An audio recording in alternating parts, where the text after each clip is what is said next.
KPU, Komisi Pemilihan Umum yang memang nggak niat bikin acara. Pemilu kali ini dibuat main-main. Ini terkait dengan pendistribusian surat suara ke negara Taiwan yang ternyata menyalahi aturan, menyalahi prosedur. Harusnya pendistribusian surat suara ke luar negeri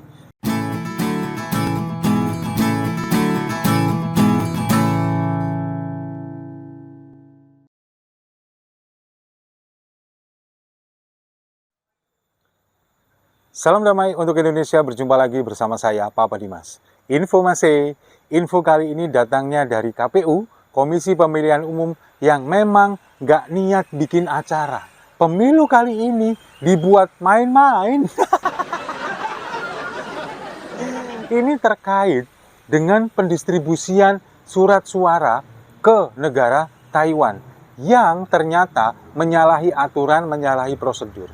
Harusnya pendistribusian surat suara ke luar negeri ini kan memang antara tanggal 2 sampai dengan tanggal 11 Januari 2024. Nah, ini tahun 2023 aja belum selesai, sudah dikirim ke Taiwan.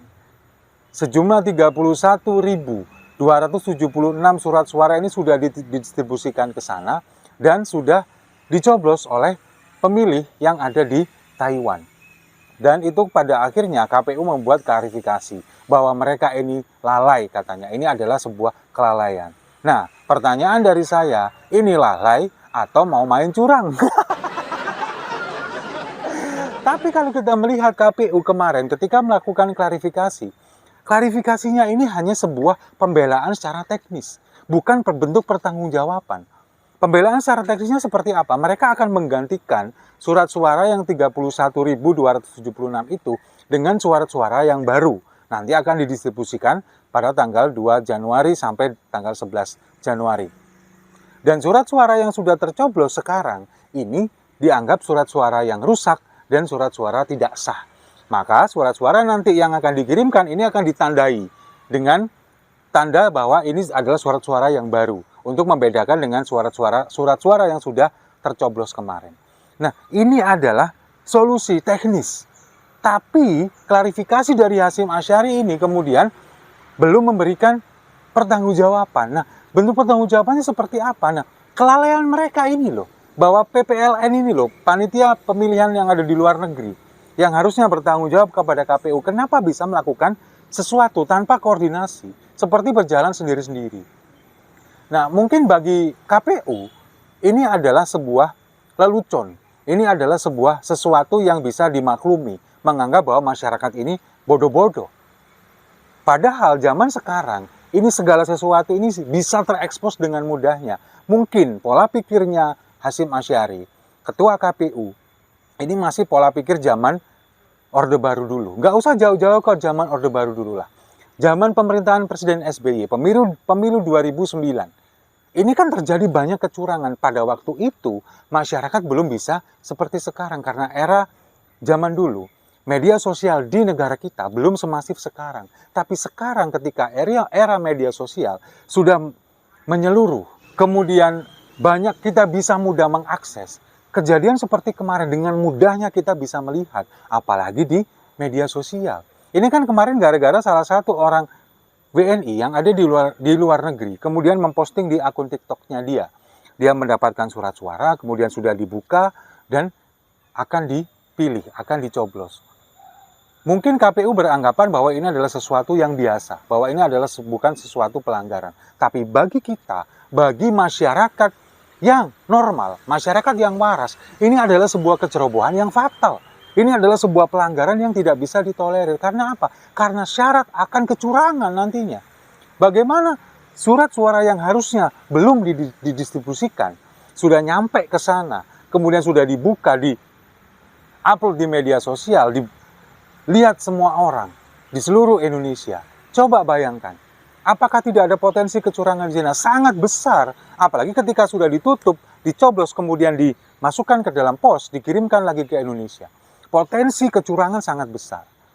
Nah, kalau kita melihat respon dari Pak Mahfud kemarin, Menko Polhukam mengatakan bahwa pendistribusian surat suara ke luar negeri, itu kan prosedurnya sangat ketat. Harus ada pengumuman, kemudian harus ada berita acara yang harus dilakukan, dan semuanya ini disaksikan, ada saksinya. Nah, kenapa sekarang PPLN ini bertindak sendiri? Kalau saya meyakini ini bukan murni kesalahan dari PPLN, tapi KPU sebagai pemegang, katakanlah sebagai panitia dari hajatan besar ini. Kecerobohan yang tidak bisa ditolerir bagi saya. Ya inilah yang kemudian membuat masyarakat kita memang menganggap bahwa KPU sekarang sangat amat tidak netral. Ini ada potensi mengarah ke sebuah kecurangan nantinya untuk menguntungkan salah satu paslon tertentu.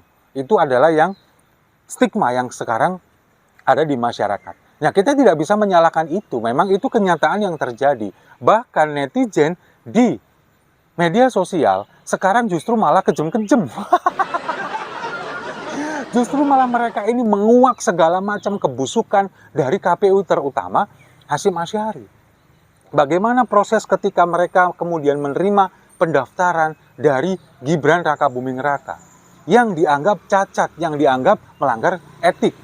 Itu diterima dan sekarang digugat bahwa penerimaan pendaftaran dari Gibran yang melanggar etik itu kenapa harus diproses oleh KPU, itu sekarang yang digugat.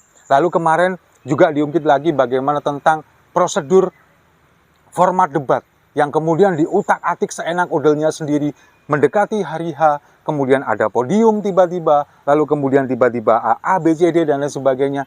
Itu yang kemudian disorot oleh masyarakat bahwa KPU ini memang sengaja melakukan ini semua hanya untuk demi memenangkan salah satu pasangan calon. Itu menurut warga masyarakat, menurut netizen. Dan tidak hanya itu, bahkan masyarakat ini sekarang mengulik kebosokan dari Hasyim Asy'ari, sang ketua KPU. Tentang apa? Skandalnya dengan Hasnaini, wanita emas. Ini kan memang awal tahun lalu, bulan Januari, Hasnaini ini melaporkan bahwa Hasyim Asy'ari selaku ketua KPU dilaporkan pelecehan seksual yang terjadi pada bulan Agustus sampai bulan September di tahun 2022 di 3 tempat yang berbeda. Nah, ini kan kemudian dilaporkan oleh Hasnaini, wanita emas ini, bahwa ketua KPU menjanjikan akan meloloskan partainya di pemilu 2024 dengan kemudian melakukan pelecehan seksual. Nah, inilah yang kemudian digoreng lagi oleh netizen, kemudian diungkap, kemudian dikuliti lagi karena saking mangkalnya netizen dengan KPU, karena trust dari masyarakat ini sekarang kepada KPU sangat rendah. Nilai kepercayaan masyarakat kepada KPU sangat rendah. Bahkan beberapa media mainstream ini melakukan polling. Apakah masyarakat ini akan percaya bahwa KPU ini netral di pemilu 2024? Hasilnya lebih dari 80%, 85% bahkan masyarakat ini menganggap KPU tidak akan netral. Karena apa ya? Karena kalau kita melihat mulai rangkaian acara dari pendaftaran paslon sampai dengan debat kedua kemarin, KPU ini dinilai sangat memihak kepada salah satu pasangan calon. Karena apa? Karena KPU adalah panitia. Dan panitia ikut bermain di sana. Apalagi dengan sekarang tentang pendistribusian surat suara ke luar negeri yang belum pada waktunya. Nah, inilah yang akhirnya membuat saya mengatakan bahwa KPU sekarang ini memang sepertinya seolah sedang main-main. Sedang tidak serius menyelenggarakan pemilu kali ini. Karena mungkin ya bagi saya, dalam pikiran saya, mungkin mereka menganggap bahwa ini hanyalah sebuah formalitas. Mungkin mereka menganggap bahwa pemilu kali ini hanya sekedar menghambur-hamburkan anggaran, karena bagi mereka mungkin pemenangnya sudah ditentukan dari jauh-jauh hari. Mungkin ini dugaan saya, sekali lagi bukan menuduh tapi curiga, boleh ya. Nah, tapi itulah masyarakat kita sekarang sangat jauh berbeda dengan masyarakat di tahun 2004, apalagi di tahun 2009. Ketika dulu ketua KPU kemudian ikut andil dalam memenangkan SBY, ikut andil dalam memenangkan Partai Demokrat, dan pada akhirnya ketua KPU diangkat menjadi ketua Partai Demokrat, yakni Anas Urbaningrum, itu adalah bukti konkret bahwa KPU pada waktu itu tidak bisa netral. Nah, sekarang ini mencoba diulang lagi sepertinya oleh Hasyim Asy'ari. Tapi sekarang era sudah berubah, masyarakat juga sudah lebih kritis, masyarakat juga bisa lebih nyoroti kinerja dari segala macam pejabat publik. Kejadian kemarin yang di Taiwan, kalau misalkan ini tidak viral, kemungkinan ini juga tidak akan ramai seperti ini. Dan mungkin KPU juga akan membiarkan ini, tidak akan menganulir surat suara yang sudah tercoblos. Tapi itulah, sekarang semuanya sudah bekerja sesuai dengan, semesta sudah bekerja sesuai dengan ketentuan yang digariskan oleh Tuhan, bahwa ini apapun yang kebusukan yang akan terjadi pasti akan terkuak satu persatu. Dan sekali lagi saya ingatkan kepada KPU, jangan pernah main-main untuk pemilu kali ini. Karena apa? Karena ini adalah menentukan nasib bangsa, nasib negara kita, nasib lebih dari 200 juta masyarakat Indonesia selama 5 tahun ke depan. Jadi jangan sampai kita melewatkan pemilu di tahun 2024, tanggal 14 Februari, jangan salah pilih. Tetap pilih Ganjar Mahfud nomor 3. Setuju ya? Saya rasa itu. Terima kasih sudah menyimak. Jangan lupa like, komen, dan subscribe. Sampai jumpa di video-video selanjutnya. Jangan gentar ada Ganjar, jangan takut ada Mahfud.